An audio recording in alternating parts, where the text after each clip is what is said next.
ಸಜ್ಜನ ಬಂಧುಗಳೇ, ನೊಂದ ಮನಸ್ಸಿಗೆ ಸಂಜೀವಿನಿಯಾಗಿರುವ ಈ ಧ್ವನಿಗೆ ನಿಮ್ಮದೊಂದು ಲೈಕ್ ಇರಲಿ. ಬಡತನ, ರೋಗ, ದುಃಖ, ಸೆರೆವಾಸ ಮತ್ತು ಇತರ ದುಷ್ಟಗಳು ಒಬ್ಬರ ಸ್ವಂತ ಪಾಪಗಳ ಮರದಿಂದ ಹುಟ್ಟಿದ ಹಣ್ಣುಗಳಾಗಿವೆ. ನಾನ್ ಮಾಡಿದ ತಪ್ಪು ಏನಂದ್ರೆ, ನಾನ್ ನಂಬಿದವರು ವಿಶ್ವಾಸದಿಂದ ಮಾತಾಡ್ತಿದ್ದಾರೆ ಅಂದ್ಕೊಂಡೆ, ಆದರೆ ನಟಿಸುತ್ತಿದ್ದಾರೆ ಎಂದು ನನಗೆ ಅರ್ಥವಾಗಲಿಲ್ಲ. ನಮ್ಮ ತಪ್ಪನ್ನು ನಮ್ಮ ಹತ್ತಿರ ಹೇಳುವವನು ನಮ್ಮ ನಿಜವಾದ ಮಿತ್ರ. ನಮ್ಮ ತಪ್ಪನ್ನು ಇತರರಿಗೆ ಹೇಳಿ ನಮ್ಮನ್ನು ಗೇಲಿ ಮಾಡುವವನು ನಮ್ಮ ಮಿತ್ರನಾದರೂ ಶತ್ರುವಿಗೆ ಸಮ. ಹಣೆ ಬರದಲ್ಲಿ ಇಲ್ಲದಿದ್ರೂ ಕೆಲವೊಂದು ಹೆಸರು ಹೃದಯದಲ್ಲಿ ಶಾಶ್ವತವಾಗಿ ಉಳಿದು ಬಿಡುತ್ತದೆ. ಭಾವಚಿತ್ರ ತೆಗೆದುಕೊಳ್ಳುವಾಗ ಇದ್ದ ಸಂತೋಷ ಕೆಲವೊಮ್ಮೆ ಅದನ್ನು ನೋಡುವಾಗ ಇರೋದಿಲ್ಲ. ಯಾಕಂದ್ರೆ ಸಂದರ್ಭ ಮತ್ತು ಸಂಬಂಧ ಬದಲಾಗಿ ಬಿಟ್ಟಿರುತ್ತದೆ. ದೇಹಕ್ಕಾಗುವ ನೋವನ್ನ ಹೇಗಾದ್ರೂ ಸಹಿಸಿಕೊಳ್ಬಹುದು, ಆದ್ರೆ ಮನಸ್ಸಿಗೆ ನಮ್ಮವರಿಂದಲೇ ಆಗುವ ನೋವನ್ನ ಸಹಿಸಿಕೊಳ್ಳೋದು ತುಂಬಾ ಕಷ್ಟ. ಹಣಕ್ಕಾಗಿ ಮೃಗದಂತೆ ವರ್ತಿಸುವ ಈ ಜನರ ಮಧ್ಯೆ ನೀನು ಮೃಗಗಳಾಗ್ಬೇಡ. ಪುಟ್ಟ ಸಸಿಯಂತೆ ಇದ್ದು ಹೆಮ್ಮರವಾಗು. ಮುಂದೆ ಆ ಮೃಗಗಳು ಎಷ್ಟೇ ಮೆರೆದು ಹಾರಾಡಿದ್ರೂ ದಣಿದಾಗ ನಿನ್ನ ಕಾಲ ಕೆಳಗೆ ವಿಶ್ರಾಂತಿಸಲು ಬಂದು ತಲೆಬಾಗ್ಲೇಬೇಕು. ತಾಳ್ಮೆಯಿಂದಿರು, ಕಾಲವೇ ಎಲ್ಲವನ್ನ ಉತ್ತರಿಸುತ್ತೆ. ಒಬ್ಬರಿಂದ ಬಯಸಬಹುದಾದ ಉತ್ತಮ ಬಹುಮಾನ ಅಂದ್ರೆ ಅವರು ನಮಗಾಗಿ ನುಡಿಯುವ ಸವಿನುಡಿಗಳು ಮಾತ್ರ. ನಿನ್ನನ್ನು ಮರೆತು ಬದುಕುತ್ತಿರುವವರ ಮುಂದೆ ನೀನು ಮೆರೆಯುತ್ತಾ ಬದುಕಿದ್ರೆ ಮಾತ್ರ ನಿನ್ನ ಜೀವನ ಸಾರ್ಥಕ. ಅತಿಯಾಗಿ ಯೋಚಿಸುವುದನ್ನ ಬಿಟ್ಟು ಬಿಡು. ಜೀವನದಲ್ಲಿ ಏನಾಗುತ್ತೋ ಆಗ್ಲಿ ಎಂದು ಎದುರಿಸಲು ಸಿದ್ಧನಾಗಿರು. ಪ್ರೀತಿ ಅಂದ್ರೆ ಒಬ್ಬಳು ಸಿಕ್ಕಿಲ್ಲ ಅಂದ್ರೆ ಇನ್ನೊಬ್ಬಳನ್ನ ಪ್ರೀತಿಸೋದಲ್ಲ. ಅವಳು ಸಿಗಲ್ಲ ಅಂತ ಗೊತ್ತಿದ್ರು ಅವಳನ್ನ ಬಿಡದೆ ಜೀವಕ್ಕೆ ಜೀವ ಕೊಟ್ಟು ಪ್ರೀತಿಸೋದೆ ನಿಜವಾದ ಪ್ರೀತಿ. ಸುಮ್ಮನೆ ಸಿಕ್ಕೋರಿಗೆಲ್ಲ ಐ ಲವ್ ಯು ಅನ್ನೋದಲ್ಲ ಪ್ರೀತಿ. ಒಂದ್ಸಾರಿ ತಿದ್ದಬೇಕು, 2 ಸಾರಿ ತಿದ್ದಬೇಕು. ತಿದ್ದಿಕೊಂಡ್ರೆ ಒಳ್ಳೇದು, ಇಲ್ಲ ಅಂದ್ರೆ ಅವರನ್ನ ಅವ್ರ ಪಾಡಿಗೆ ಬಿಟ್ಟು ಬಿಡ್ಬೇಕು. ಯಾಕಂದ್ರೆ ಪದೇ ಪದೇ ತಿದ್ದುತ್ತಾ ಕೂತ್ಕೊಂಡ್ರೆ ತಿದ್ದೋ ವ್ಯಕ್ತಿಗೆ ಯಾವ ಬೆಲೆನೂ ಇರಲ್ಲ. ಒಬ್ಬರ ಬಾಳಲ್ಲಿ ಬೆಳಕು ಆಗದೇ ಇದ್ರೂ ಪರವಾಗಿಲ್ಲ, ಆದ್ರೆ ಒಬ್ಬರ ಬಾಳನ್ನು ಕತ್ತಲು ಮಾತ್ರ ಮಾಡಬೇಡಿ. ಅವಮಾನಗಳು ಬದುಕಲೇಬೇಕೆಂಬ ಧೈರ್ಯ ಕೊಟ್ಟರೆ ಅನುಭವಗಳು ಹೇಗೆ ಬದುಕಬೇಕೆಂಬ ಮಾರ್ಗ ತೋರಿಸ್ತವೆ. ಇರುವಷ್ಟು ಸಾಕೆಂದವನು ಬಡವನಾಗಿದ್ರೂ ಬದುಕ್ತಾನೆ, ಇನ್ನಷ್ಟು ಬೇಕೆಂದವನು ಶ್ರೀಮಂತರಾಗಿದ್ರೂ ಕೊರಗ್ತಾರೆ. ನಿಮ್ಮ ಸಮಸ್ಯೆ ಹಡಗಿನಷ್ಟು ದೊಡ್ಡದಿರಬಹುದು, ಆದ್ರೆ ಅದನ್ನು ಪರಿಹರಿಸುವ ಸಾಧ್ಯತೆ ಸಮುದ್ರದಷ್ಟು ವಿಶಾಲವಾಗಿದೆ ಎಂಬುದನ್ನ ಮರಿಬಾರದು. ಯಾವತ್ತೂ ಸಮಸ್ಯೆಯ ಮೇಲೆ ಮನಸ್ಸನ್ನು ಕೇಂದ್ರೀಕರಿಸುವ ಬದಲು ಪರಿಹಾರದ ಬಗ್ಗೆ ಯೋಚಿಸಬೇಕು. ಬದುಕಿನ ಎಷ್ಟೋ ಗಾಯಗಳಿಗೆ ದುಡಿಮೆ ಮುಲಾಮು. ದುಡಿಮೆ ದುಡ್ಡಿನ ತಾಯಿ.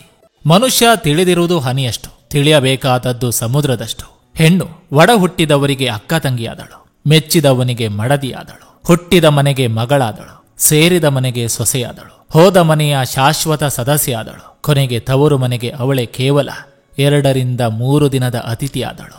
ಆಸ್ತಿಗೆ ಬೆಲೆ ಕಟ್ಟಬಹುದು, ಆದ್ರೆ ಪ್ರೀತಿಸುವ ಹೃದಯಗಳಿಗೆ ಬೆಲೆ ಕಟ್ಟಲು ಸಾಧ್ಯವಿಲ್ಲ.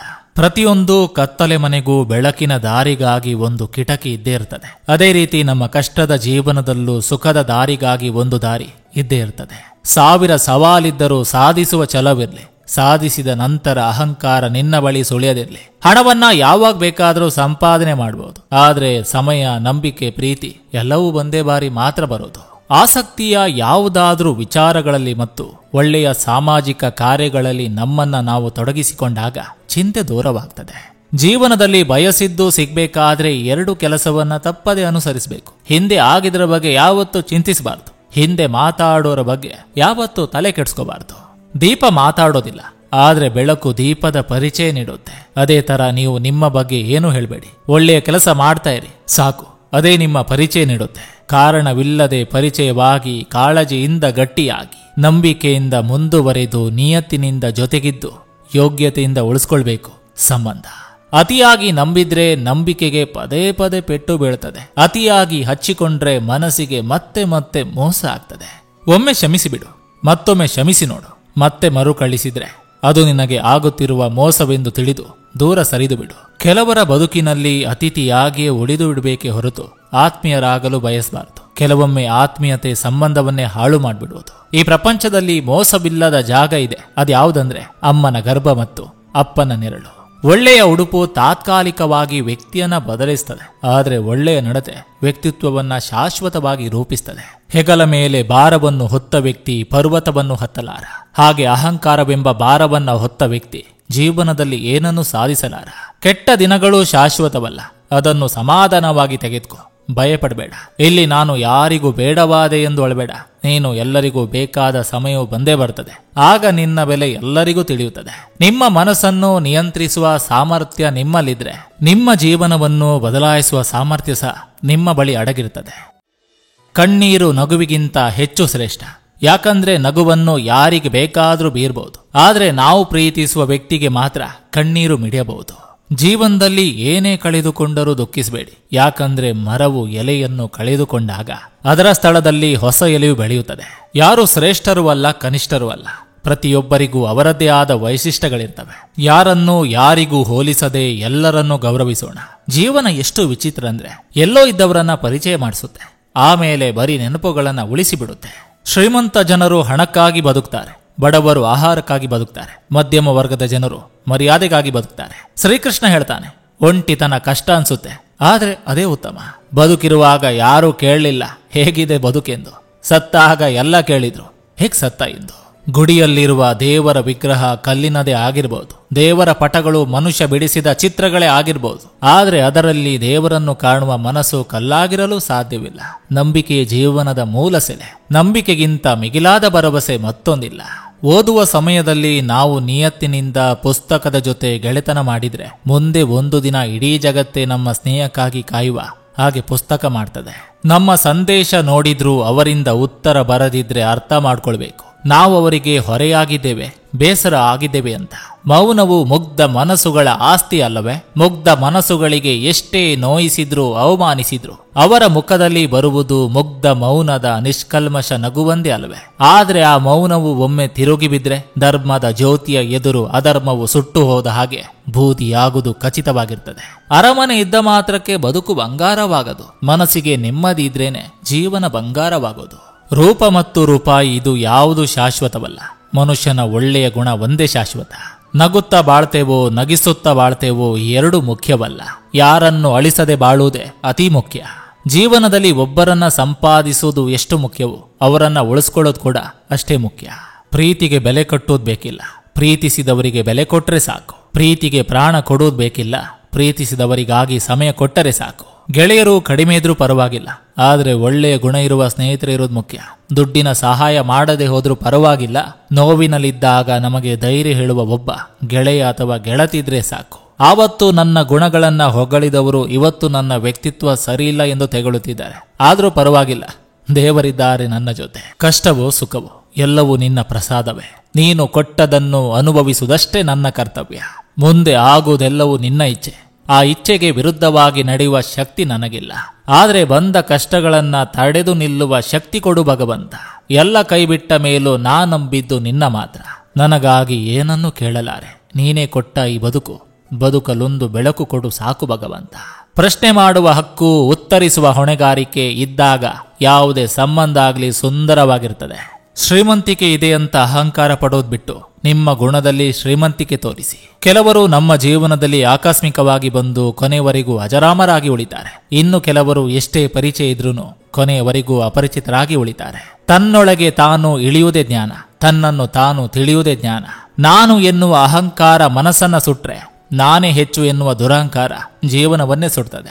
4 ವೇದಗಳ ಅರ್ಥ ತಿಳಿಯದಿದ್ದರೂ ಪರವಾಗಿಲ್ಲ, ಆದರೆ ವಿವೇಕ, ಜವಾಬ್ದಾರಿ, ನಿಷ್ಠೆ ಹಾಗೂ ಪ್ರಾಮಾಣಿಕತೆ ಈ 4 ಶಬ್ದಗಳ ಮರ್ಮವನ್ನು ತಿಳಿದುಕೊಂಡರೆ ಜೀವನ ಸಾರ್ಥಕವಾಗ್ತದೆ. ಜೀವನದಲ್ಲಿ ನೋಡಿ ಕಲಿತದ್ಕಿಂತ ನೊಂದು ಕಲಿತದ್ದೇ ಜಾಸ್ತಿ. ಮಳೆ ನಿಂತ ಮೇಲೆ ಕೊಡೆ ಅವಶ್ಯಕತೆ ಇಲ್ಲ, ಹಾಗೆ ನಮ್ಮ ಅವಶ್ಯಕತೆ ಮುಗಿದ ಮೇಲೆ ನಮ್ಮವರಿಗೆ ನಾವೇ ಬೇಕಾಗಲ್ಲ. ಎಲ್ಲಿ ನಿಷ್ಠೆಯಿಂದ ಇರ್ತೀವೋ ಅಲ್ಲೇ ತುಂಬಾ ನೋವು ಸಿಗೋದು. ವಾರಗಳಲ್ಲಿ 7 ವಾರಗಳಿರ್ತವೆ ಎಂದು ಎಲ್ಲರಿಗೂ ಗೊತ್ತು, ಆದರೆ 8ನೆಯ ವಾರ ಹೊಂದಿದೆ ಎಂದು ತುಂಬಾ ಜನರಿಗೆ ಗೊತ್ತಿಲ್ಲ. ಆ 8ನೆಯ ವಾರವೇ ಪರಿವಾರ. ಈ ಪರಿವಾರ ಎನ್ನುವ ವಾರ ಚೆನ್ನಾಗಿದ್ರೆ ನಿಮ್ಮ 7 ವಾರವೂ ಕೂಡ ಚೆನ್ನಾಗಿರ್ತದೆ. ಅನ್ನ ಇದ್ದರೆ ಉಪವಾಸವಿಲ್ಲ, ಶಿಕ್ಷಣವಿದ್ದರೆ ವನವಾಸವಿಲ್ಲ, ಜ್ಞಾನದಿಂದ ಅಧಿಕಾರ ಸಿಗ್ಬಹುದು, ಆದರೆ ಗೌರವ ಸಿಗ್ಬೇಕಂದ್ರೆ ವ್ಯಕ್ತಿತ್ವ ಇರಲೇಬೇಕು. ಇತರರಿಗೆ ಧಾರಾಳವಾಗಿ ಕೊಟ್ಟರೂ ಎಳ್ಳಷ್ಟು ಕಡಿಮೆಯಾಗದ ಸಂಪತ್ತು ಅಂದ್ರೆ ಒಳ್ಳೆಯ ಮಾತುಗಳು. ದುರಹಂಕಾರ ಒಂದು ಸಾಕು ಜೀವನದಲ್ಲಿ ಎಲ್ಲವನ್ನ ಕಳೆದುಕೊಳ್ಳೋದಕ್ಕೆ. ಧೈರ್ಯ ಒಂದು ಸಾಕು ಜೀವನದಲ್ಲಿ ಏನಾದ್ರೂ ಗೆದ್ದು ತೋರಿಸೋಕೆ. ಸುಂದರವಾದ ರೂಪ ಇದ್ರೆ ಅವರು ಕಣ್ಣಿಗೆ ಮಾತ್ರ ಸೀಮಿತವಾಗಿರ್ತಾರೆ. ಅದೇ ಉತ್ತಮವಾದ ಗುಣ ಇದ್ದವರು ಪ್ರತಿ ಮನಸ್ಸನ್ನ ಗೆಲ್ತಾರೆ. ವಿಶಾಲ ಆಕಾಶವನ್ನು ಚಿಕ್ಕ ಕಣ್ಣಿನಲ್ಲೇ ನೋಡ್ಬೋದು, ಆದ್ರೆ ಒಂದು ಒಳ್ಳೆ ಹೃದಯವನ್ನ ನೋಡ್ಬೇಕಾದ್ರೆ ನಮ್ಮ ಮನಸ್ಸು ವಿಶಾಲವಾಗಿರ್ಬೇಕು. ಭೂಮಿಯ ಮೇಲೆ ಅತಿ ಬೇಗ ಬಣ್ಣ ಬದಲಿಸುವ ಪ್ರಾಣಿ ಅಂದ್ರೆ ಅದು ಮನುಷ್ಯ. ನಮ್ಮ ಬದುಕೇ ಒಂದು ಹೋರಾಟ. ಈ ಹೋರಾಟದಲ್ಲಿ ನಾವು ಮಾಡುವ ಕಾರ್ಯವನ್ನು ನಾವು ಪ್ರಾಮಾಣಿಕವಾಗಿ ಮಾಡಬೇಕು. ಏನಾಗ್ಬೇಕು ಅದು ಆಗೇ ತೀರ್ತದೆ. ಅದನ್ನು ತಡೆಯಲು ನಮ್ಮಿಂದ ಸಾಧ್ಯವಿಲ್ಲ. ನಿನ್ನಲ್ಲಿ ಇರುವುದಕ್ಕಷ್ಟೇ ಖುಷಿಪಡು. ಹಲವರಿಗೆ ಏನೂ ಇರೋದಿಲ್ಲ. ಗರ್ವಿಷ್ಠರೊಡನೆ ಐಶ್ವರ್ಯವನ್ನ ಹಂಚಿಕೊಳ್ಳೋದಕ್ಕಿಂತ ದೀನರಾಗಿದ್ದು ಬಡಜನರೊಡನೆ ವಾಸಿಸುವುದೇ ಉತ್ತಮ. ಅಪ್ಪ ಒಂದು ದೊಡ್ಡ ಆಲದ ಮರ. ಅಪ್ಪನ ಬೆವರಿನ ಒಂದು ಹನಿ ಕೂಡ ಮಕ್ಕಳಿಗೆ ತೀರಿಸಲು ಸಾಧ್ಯವಾಗದು.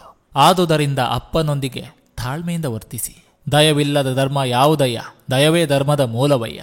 ಆಚಾರವಿಲ್ಲದವರಲ್ಲಿ ವಿಚಾರ ಹುಡುಕಬೇಡ. ಸಂಸ್ಕಾರವಿಲ್ಲದವರಲ್ಲಿ ಸಂಬಂಧ ಬೆಳೆಸಬೇಡ.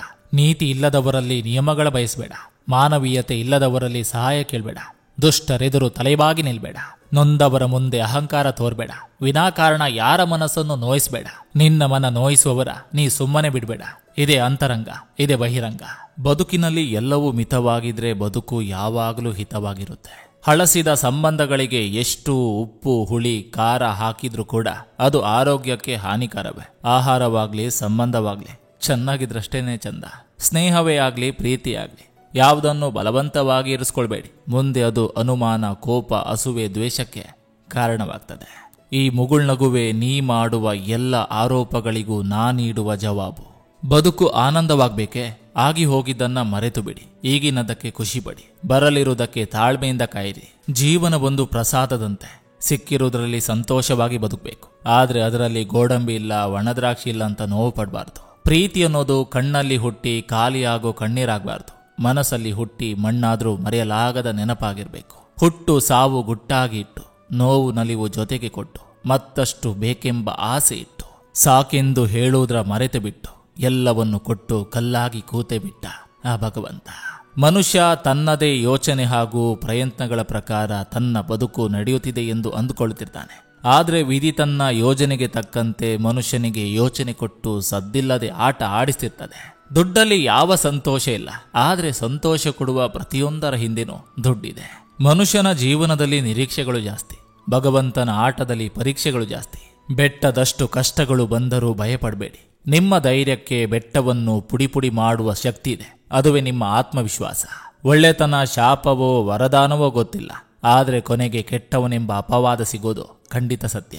ಬೆರಳು ತೋರಿಸುವವರೆಲ್ಲ ಬೆರಗಾಗುವ ಕಾಲ ಬಂದೇ ಬರುತ್ತೆ. ತಾಳ್ಮೆಯಿಂದಿರಿ.